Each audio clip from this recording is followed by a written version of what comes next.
Hey, good morning. So we are doing today Yud Gimel Amud Aleph, yeah, and we are currently on Yud Beis Amud Beis. We're about 10 lines up from the bottom, where it says "V'atrein merach Yisrael bas Paro." We're continuing discussion about what was going on there in the conversation between the daughter of Paro, Miriam, all about Moshe Rabbeinu, who was the baby crying there in the table. So the pasuk says. V'atremer achei Yisrael bas Parai. So the the sister of the baby, in other words, Miriam, although the bas Parai doesn't know, says to bas Parai, Ha'elech, should I go v'karasi lachisha menekes min Ivriyos? Should I go call a Jewish nursemaid? U'ma'ishna me Ivriyos?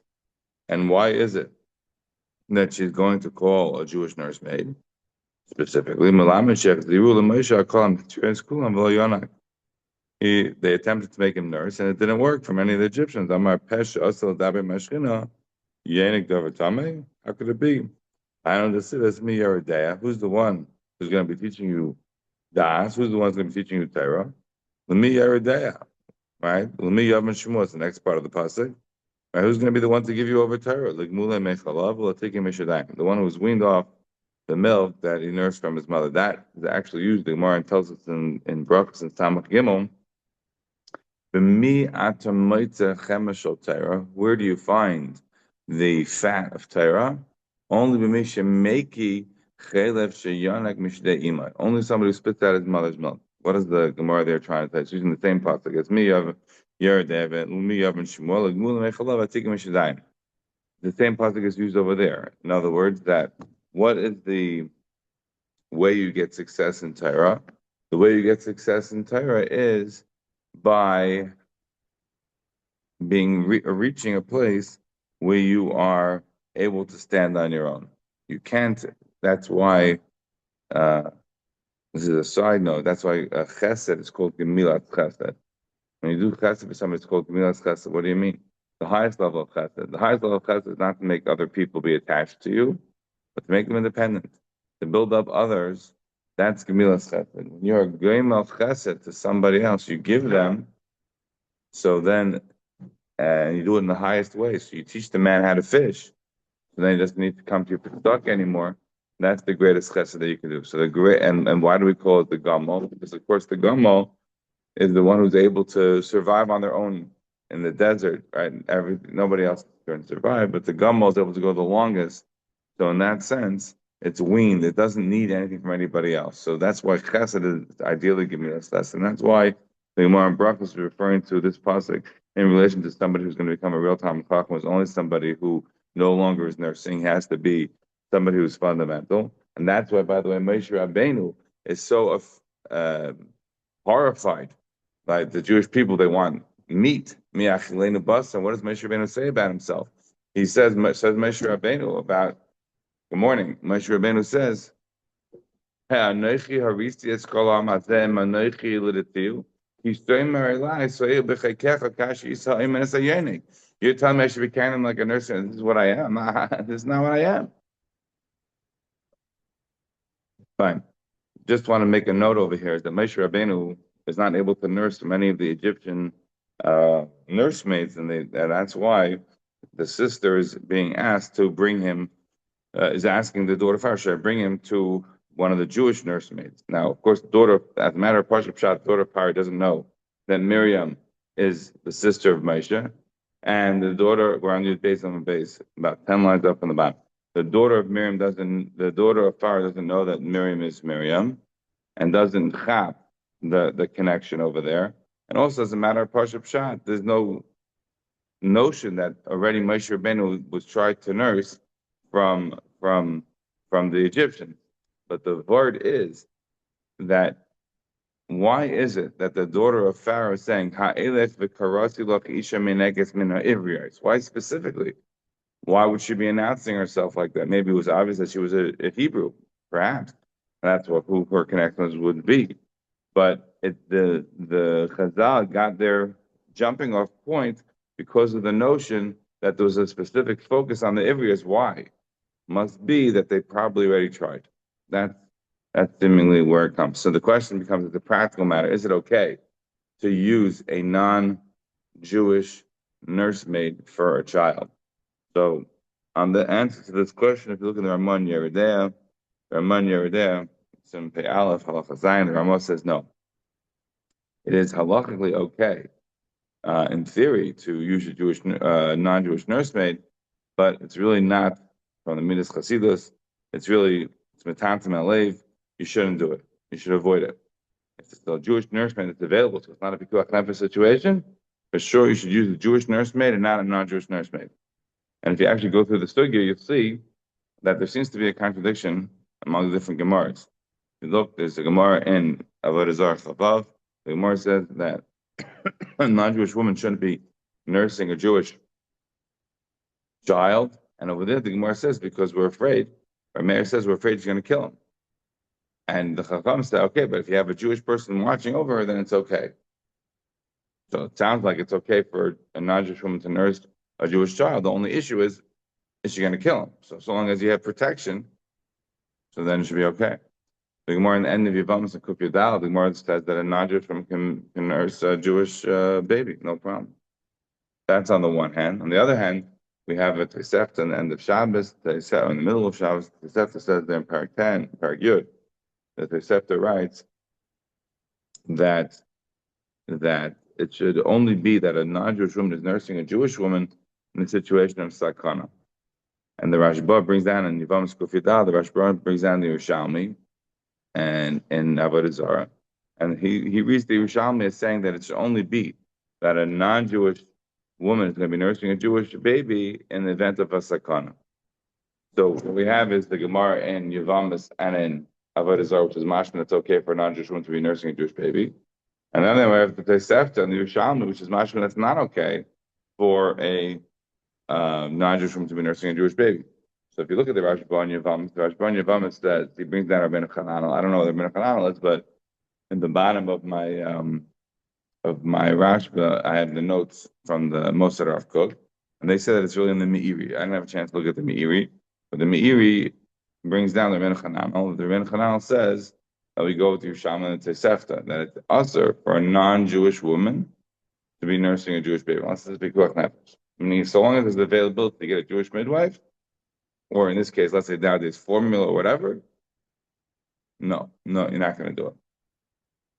But the Rashba says over there in Yevamos that he says, I think it's really, we don't go with the Rabbeinu Chananel, because I think actually the halacha is that it's really halachically entirely okay, and it's just a midas chasidus not to have a non-Jewish woman nursing a Jewish baby, just a midas chasidus. And what's this proof that it's a midas chasidus that should be avoided? Oh, you see over here, see the Gemara over here talks about Moshe Rabbeinu that they wanted to avoid having a Jewish woman. In fact, there's a medrash that says that Moshe Rabbeinu becomes a kvad peh not naturally.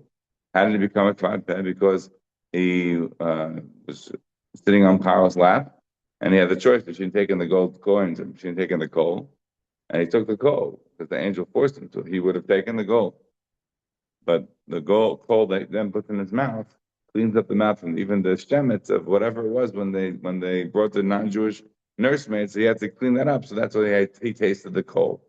That is what the measure says. So even a little bit was already something that it had to be cleaned up. That is the position of the Rashba. And I should just mention that the Ramah the Shonar doesn't bring it down as it's also at all. The Ramah says that he thinks it should be absolutely avoided so long as there's a Jewish woman. In other words, that it's not just a midas chasidus, that's ideal. You should not be using a non-Jewish woman. Why? Because her milk has been countenance halev. And I just wanted to point out on that this Gemara in Shabbos on Pei Vav, the Gemara tells us over there that the Goyim who eat shkatzim vermasim, gavel hufay, they have different body types. The Gemara there is a question about shechazera when that becomes processed within a body. And the Gemara says that I'm not saying that scientifically it holds up, but the Gemara thinks that eating certain kinds of not appropriate or not appropriate for them, but not kosher food creates a change in the body. That's what the Rashba writes, is that the Jewish people are something is being transferred over in the mother's milk. So if you have the non-Jews, they're not, they're eating shkatzim for a Muslim. You don't think something is being passed through, it's being passed through. And hence, the Rama writes that it should be avoided. Okay, back to our regularly scheduled program. He's out the Gemara.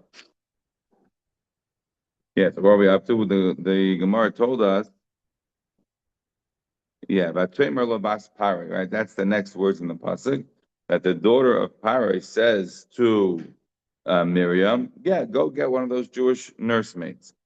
Amar B'lezer Melamed Shalach was Rizus, right? She went fast. Get Alma, right? If you look at the pasuk of it, you'll see the pasuk says Vatemer Loch Bas Pare Lechi, and the next words are Vatelech Ha'alma Vatikras Eim Hayeled. So the pasuk calls her an Alma, right? Calls her a young girl. She went bezrizas like an Alma, even though she wasn't that old.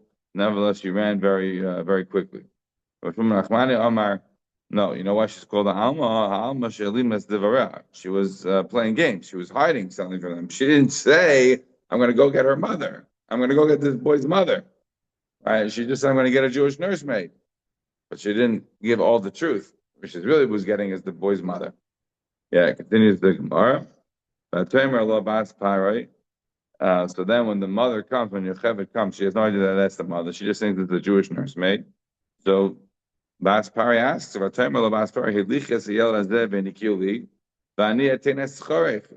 you nurse this baby and I'm going to pay you? So she's like, as a word, prophesying and not even understanding what she's saying. Hey, Lichi. What she's saying is, can you take this baby? But what she's really saying, even though she doesn't realize it, is Hashalachi. I'm giving you yours. It's your kid. But she doesn't understand. And the next words in the pasuk are, and I'm going to pay you for nursing your own kid. It's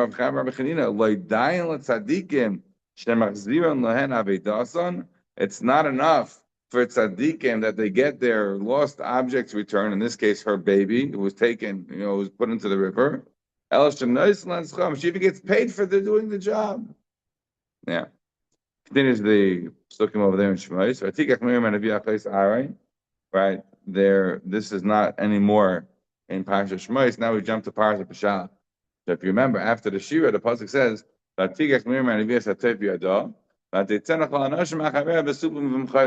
she does a whole woman's concert.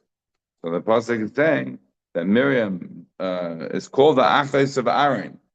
Why is she called the Achos of Aaron? She's the Achos of Moshe and Aaron. Says the Gemara, Achos Aaron v'Achos Moshe. Why is she called the sister of Aaron, not Moshe? Amar Rav, Amar Nachman, Amar Rav. You know why she's called Achos Aaron? Because she was already a nevuah, a neviah. She was already a prophetess when she was the sister of Aaron. She didn't become a prophetess later. She was already a prophetess much earlier. All right, we turn the page now. Yud Gimel and Aleph. V'Imeres, what did she say? What did Miriam used to say when she was prophesying? Asida imi sheteled bein shemashiach Yisrael. My mother is going to eventually give birth to the Savior of the Jews. And now you understand back on your base when we were discussing what the attitude, right, that she had with her father. Her father divorces the mother. He's eventually mouth the Gurusha. Why? Because of the advice of Miriam, who's keeping on hacking him, that you have to get back together with mom because you're worse than Pare. Pare is Gazer al Zakarim, and you're Gazer on everything because even Pare at least lets the woman be born. You're not letting the woman be born. So you're even worse than Pare. But now you understand him further back on why was she pushing the father so much? In the Gemara Yud Beis, you just understood it without logic. If Pare is going to let the Jewish woman at least have kids, so use your logic. You don't need that many Jewish men to be able to have the Jewish people continue. But now you see more. No, she wants her own father to get back together with Yocheved because she had a nevuah that Yocheved would give birth to the Mashiach Shal Yisrael. Continues the Gemara, Moshe. Once Moshe Rabbeinu was born, Mismalik Abayis Kula Oyer, as we said, one of the opinions there of the Gemara. Rashi brought it in as Chashav Shah. We discussed that when we did the Gemara then. So once Moshe Rabbeinu was born, the house filled with light. Amar Aviyah Benashka Rosh. He kisses her on the head. Amar Labiti Niskam Devuasayich. Wonderful. They came and once she had to put him into the Yar in order to be able to save his life. Amar Aviyah Tibcha Rosh. So then her father got up and gave her a patch on the head. Amar Labiti, Hecha Nevuasayach. No, Tuvas, you're the one who made me get back together with the mother, and now we have the child, and that's the machine Shal Yisrael. Now where is he? He's in the water. So says the pasuk, "V'aynu d'chsev atei satzav achlei sein merachik." Ah, she's making the argument that my what do you call my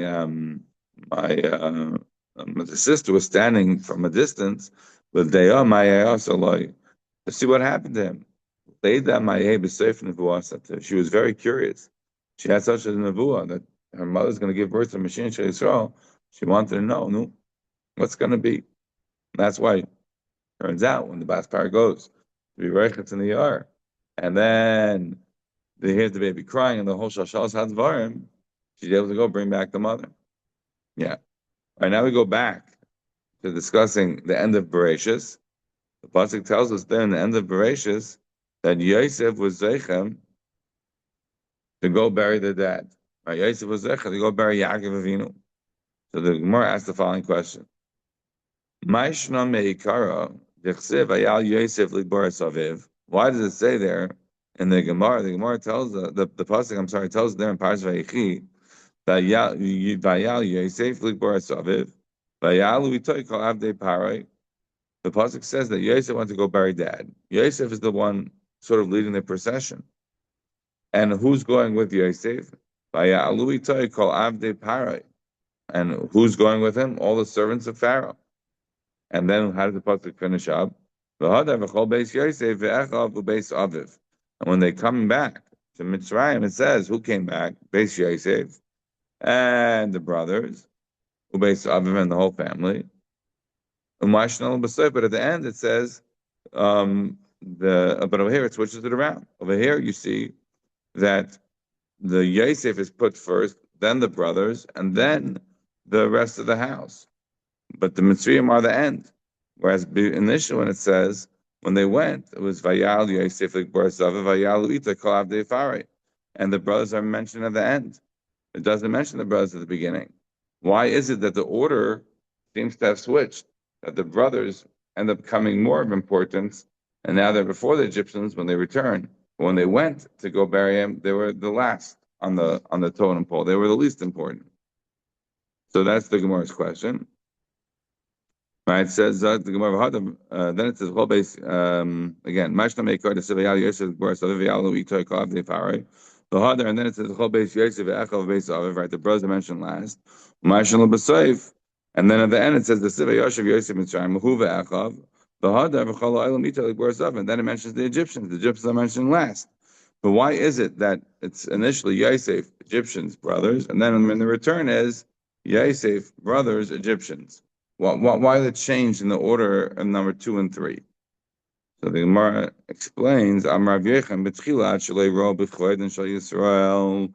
the beginning when they hadn't seen the covet of the Jewish people, in other words, the Egyptians, Yosef is a special guy. Yosef, we understand, he's a very special guy. So he should get a big covet. But Yaakov, who is he? Well, what do they know from Yaakov? Remember, we know from the Psukim that Yaakov comes out to Mitzrayim. He has a meeting with Parai. The meeting is a pretty short meeting, right? Parai says to him, "Come and Mishnei Chayecha," and Yaakov responds to him, "Mishnei Chayei, ma tveroyim hayu Mishnei Chayei." Well, he says, "My life was bad, and it didn't work out great. This life of mine," and he loses all these years. That he dies at 147 instead of at 180. Fine, terrible 33 years. But did the Egyptians know that the end of the famine was the early 5 years because of Yaakov? Did they associate him with anything? Certainly, Yosef was associated with saving Egypt. He figured out the whole plan, the end of Vayigash. He managed to get the storehouses filled with the grain beforehand. And then he emptied out the storehouses and he saved the Egyptian priests, right? He let them keep their rights. But the rest of Egypt, he took away from them their animals, and he eventually took away their bodies and made them all servants and moved them all over Egypt. So yeah, no one can forget Yosef. So the Gemara is explaining that in the beginning, when they didn't have the cover that the rest of the nations had for Yaakov Avinu, So they weren't so impressed with the fact that they were going to bury Yaakov. In other words, they had to go because it's part of the entourage. Presumably, Pharaoh sent an entourage. But once they saw the big cover that was nagged by the world with Yaakov Avinu, the no cover band, then they realized, they realized that this Yaakov Avinu is very, very special, and his family must be very special, him and his kids, and it's not just Yosef that's some, very exceptional person, that the whole family is very special.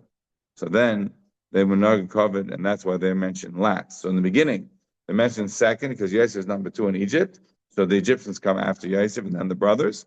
But once they chap how amazing Yaakov was and therefore how amazing his family is, so then they're the family of Yaakov is number 2, and the Egyptians are the last. So now we're going to get to how do they know? How do the Egyptians know that Yaakov and therefore his family was so chashuv?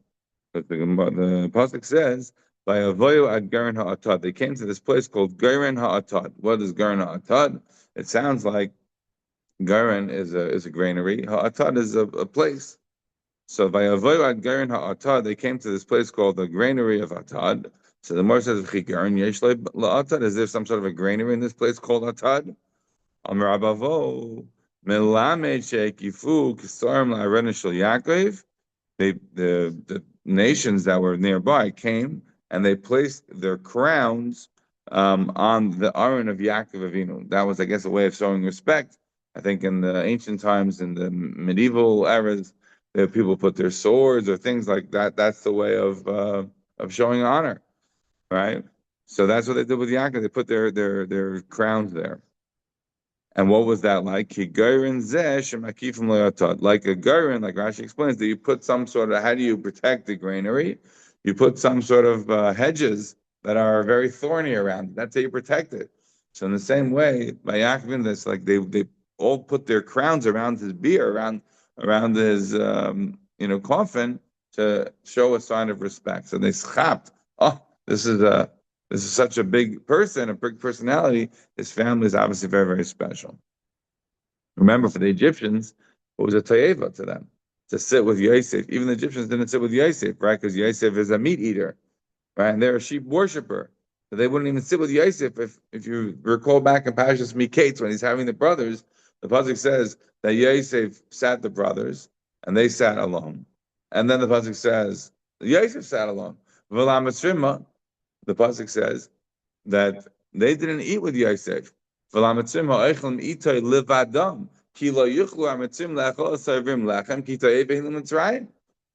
it was an abomination for them to sit with Yosef because he's an Ivri. How amazingly the brothers in the Chap that he's an Ivri of the same age and who's not like, and he's not, and they sold him to Mitzrayim and he's not maybe somebody they should check into. It's a separate topic, but fundamentally, they understood Yosef was very special, but they had issues with the Jews. They're sheep eaters, we're sheep worshippers. But now that they see how special Yaakov is, they understand his family is very special, and therefore they are willing to pay homage to the family. Yeah. Finish the Gemara. So what happened? So who are the crowns coming from? Right? The pasuk says, the pasuk says, Evel Kaved Zel Mitzrayim. Right, the pasuk, as a matter of pshat, sounds like the people that came from around are not like what we're going to say in the Gemara right now. The Gemara is going to say it the Gemara is going to say on a pshat level. It could be very well be that this is what the Gemara is saying, right? Who are the nations that live around there, right? We don't know 100% from the psukim. It doesn't say who the kings are that come from around. It says that they see it was a Evel Kaved Zel Mitzrayim. It was a big Avelis in Mitzrayim. It was serious. They don't know who it is. At least not from the Psukim. It's not obvious who it is, but they say it's very important to Egypt. And Egypt's a huge country, so they all come in and become a part of the procession. That's the Pashup Shah in the Psukim. Now they must give you the background. Who was it, the nations that were seeing this procession? Who were they? Says the Gemara, it was the Bnei Esav, Bnei Shmuel, Bnei Keturah. It was the children of Esav, Shmuel, and Keturah. Kana, Kulam, L'Milchama Bo. They really didn't come on a peaceful intention. They really wanted to make war. But Kevin Shiro Kisvei Shel Yosef told by Rena Shel Yaakov, once they saw the crown of Yosef there on the coffin of Yaakov, Natlu Kulan Kisreim with Lam Ba'arena Shel Yaakov. They all took off their own crowns and they put them on the Aron of Yaakov as a way of showing covet. In other words, maybe once they saw, as it says in the pasuk, Eva Kaved Zel Mitzrayim. They didn't just see a procession from Egypt. They saw this was important to the Egyptian empire. So obviously, whatever intentions they had now become nullified, and they, as it were, just become a part of the procession. Obviously, they are little fiefdoms, Esav and Yishmael, Keturah. They have little principalities, but Egypt is the hegemon. Egypt is the ruler. It's the hegemon of that whole area. You're not going to mess around with Egypt. If Egypt is sent to youth procession, you see the crown of the number 2 of Egypt. Well, we're going to get in line here also. Yeah. So there's nothing more. There were 36 crowns that were put on the Aron of Yaakov. Right? There was a very big mispay. It was a very big funeral. Everybody got engaged in this hesped. Everybody was sad. Even the animals, right? Where does that remind us? Where else are the animals sad? By Yaina. Right? When you read Yaina and Yom Kippur, you learn about the animals. They were also forced to, get engaged in the fact that they were trying to do tshuva. Yeah. Continues the Gemara. Once they reached the Mars Machpelah, also Esav come Akif. Esav was still alive. He tries to stop them from burying Yaakov. Amar Lahem. So Esav says to them, Mamre Kiryas Arba Hichebron. This pasuk tells us that where was Yaakov buried? He's buried in Kiryat Arba. Right? He's buried in the cave of the Mars Machpelah. That's Chevron.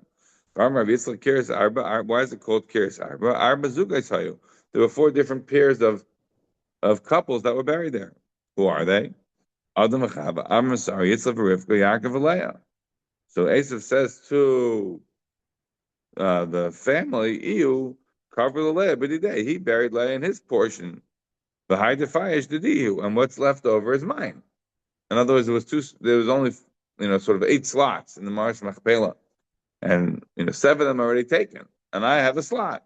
He put Leah in his slot. That's his business, but I got a slot too. So Amar Leah is the vinte. So they said to Esav, you sold it.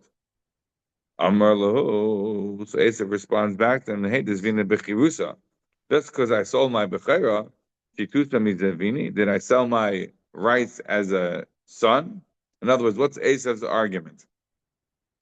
Right? If you think about it, right, you have a family, two boys, right? So in the normal situation, right, you split 50-50. So if you have 2 slots in the Mars Machpelah, it would be split, one for the other one. But how did it work here? Is the Bechira. What does the Bechira entail?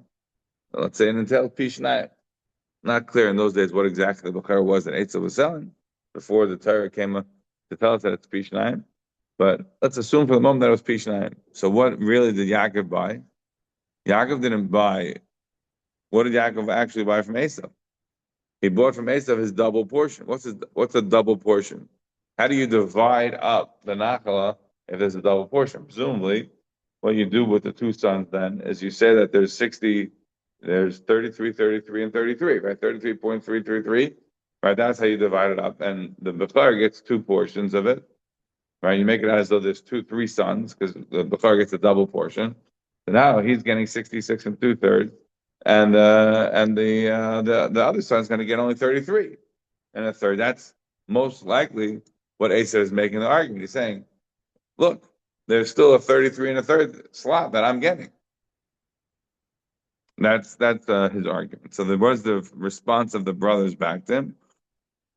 Yeah, you did sell everything. You sold the entirety of the portion here in the Mars Machpelah. You haven't got any portion at all. The Siv, the Kivri Asher Karisi Li, because the pasuk says in this kaver that I covenanted for, that I made a deal with. The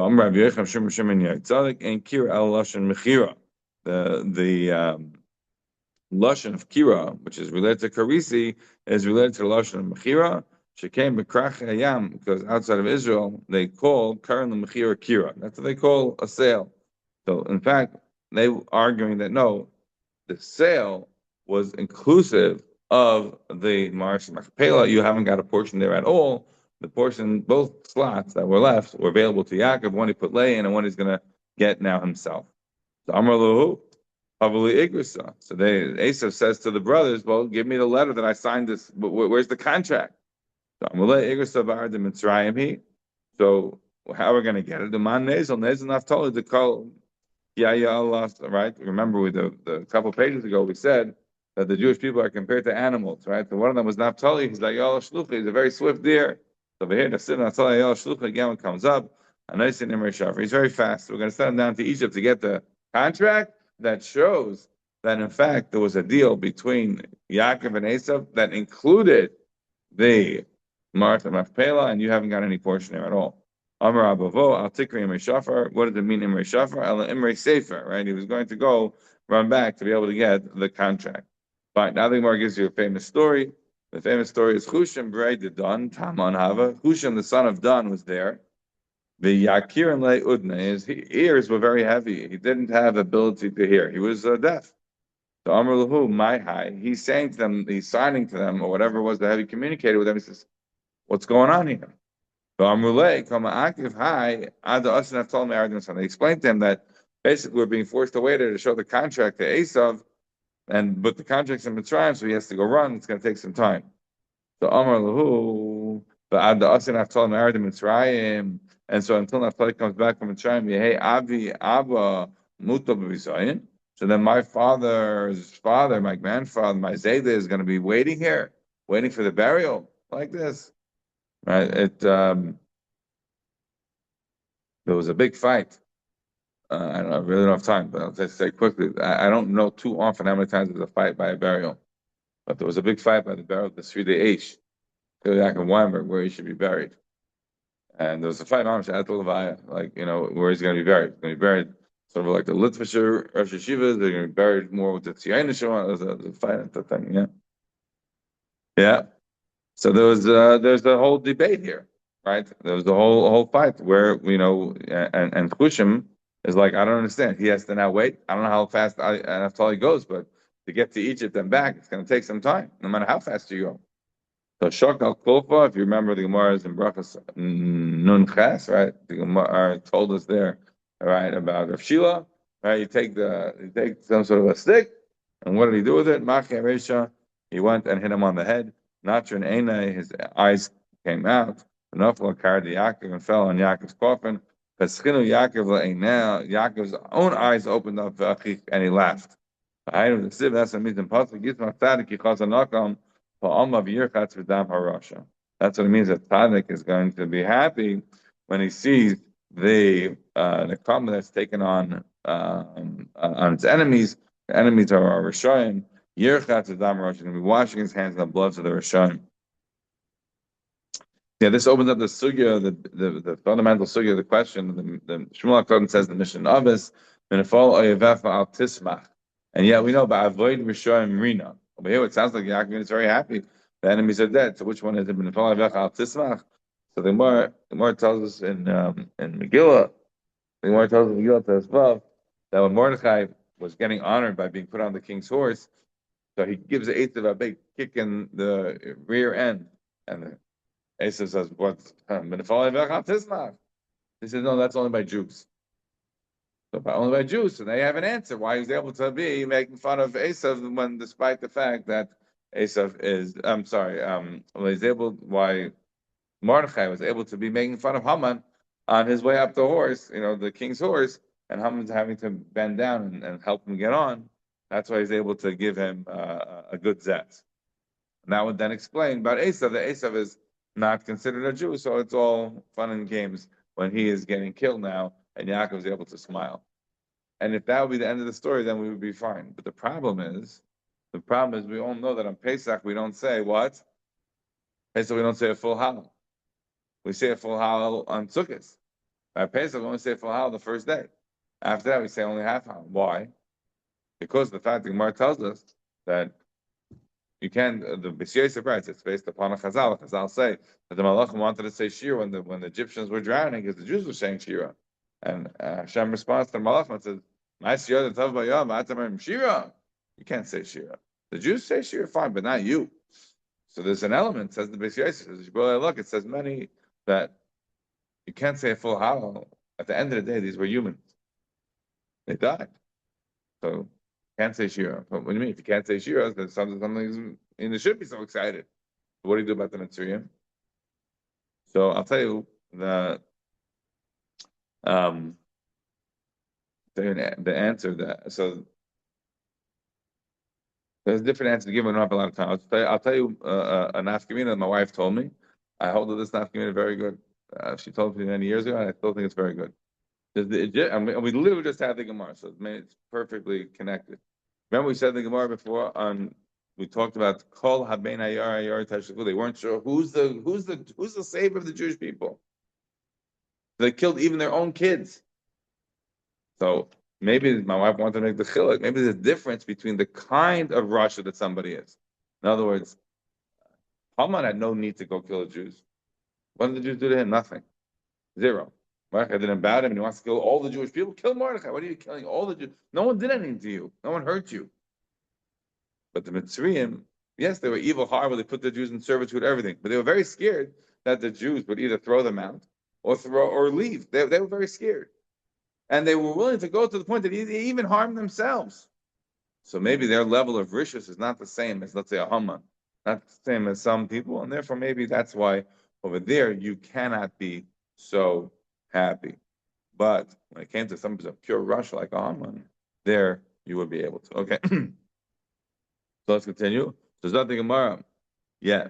So where are we up to? Yeah. So we said, but it's a show in the sky of Rivka in that moment when Esav is killed. So the nevuah of Rivka is Mekuyim. How the civil lama Eshkam Shnechmi Mechad. She said, "How can I lose both of you one day?" Even though Mamash didn't die in one day, nevertheless, Kivarasa Mio B'Yem Echad. Their kivur was in one day, right? Everybody knows Esav and his head is buried there in the Marsal Pele Pirkei Belezer. Here the Gemara doesn't say it, but he doesn't Pirkei Belezer. That's how we get that tradition. Yeah, continues the Gemara. Ve'iloi Asag Be Yosef. Right? The Gemara asks if Yosef wasn't working to go bury his father, his brothers wouldn't have taken care of him. Why are you giving all the credit to Yosef? Doesn't say the brothers were also part of it. Amru says the Gemara. The truth is, the brothers did let Yosef take the primary role in burying Yaakov, and the reason was because they said there's way more honor to Yaakov being given if he's the one, the main guy, and we sort of stand back because at the end of the day, he is the number 2 in Egypt. Now, I don't really understand this as a matter of pshat so much because at the end of the day, Yaakov didn't make Yosef swear. It wasn't like he made the other brothers swear. It was only Yosef. Yosef was the only one who had the power to talk to Pharaoh and ask him to be able to go. No one else did. All right, Yosef, who was greater than Yosef? Is there anyone that was greater than Yosef? Yosef is the greatest one, number 2 in there in Egypt. Go see how wonderful the mitzvahs are. Everyone is being busy with the biza mitzvahs. Right? Somebody who's wise of heart is going to go grab mitzvahs. Right? How did Yosef know? I'm sorry. How did Moshe Rabbeinu know where Yosef was buried? Moshe Rabbeinu Yosef cover. Amar Serach Mas Asher and Ashtayr Me'aseh Adar. Terech Masasha was still alive from that generation. Halach Moshe Etzla. So Moshe went to her. Amar Allah Klum Ad Yedan Heichen Yosef cover. He asked her, "Why? Do you know where Yosef is?" Amar Allah Aron Shal Matechas Asulam Mitzrayim. There was some sort of a metal iron beer that the Egyptians put the kavu benilus hanar. They buried him in the Nile Kadesh Baruch Meimov, so that the water should be blessed. Halach Moshe Amnal Sfas Nilus. Amar Yosef Higia Ha'esh Nishma Kadosh Baruch Hu. You have to get up because now is the moment that the Hashem has promised. That Hashem promised that I'm going to redeem you. The oath that you had made the Jewish people swear that so if you're going to show where you are, fine. Then we are otherwise free from the shvuah. The Aron of Yosef bobbed up and started floating. The al tisma, don't be shocked. Heich barzel taf, how iron coffin is able to be floating sharik siv, because it says in pasuk v'ayi achad mapel al kera. That's how barzel nafal al mayim. The pasuk in Malachim that says that Elisha's student was working, and the axe head that he was working on fell into the water. So he said to Elisha, "Aha, they need this axe head is in the water and it was borrowed. What are we going to do?" Where did it go? Show me. He threw some piece of wood in the water, and all of a sudden it popped out. Elisha